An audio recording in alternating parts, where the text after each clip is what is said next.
nshuti yanjye, kwano gwange, mu bintu bya mbere byaguhesha agaciro bintu ebisooka ebisobola okuweesa ekitiibwa oba omuwendo ni ukuba mu mufuka uhagaze neza. kubanga mu nsawo yo wali bulungi.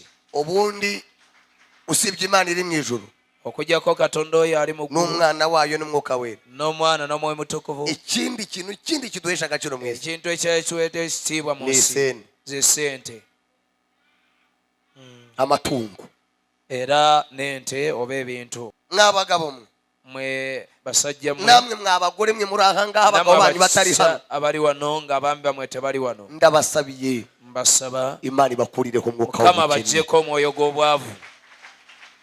ndakagarukamo inshuro ya kabiri, Siramu nate omulundi ogwokubiri. Imana igukurireho umwuka Mukama uggyeko w'ubukene. omwoyo gw'obwavu. ndagagarukamo inshuro ya gatatu, Siramu omulundi ogwokusatu. Imana igukureho umwuka Mukama atugyeko omwoyo w'ubukene gw'obwavu. mu izina rya Yesu Mu linnya Kristo lya w'i Yesu Nazareti. Kristo Munazareti. Imana igukureho Mukama ubukene. aggyeko obwavu.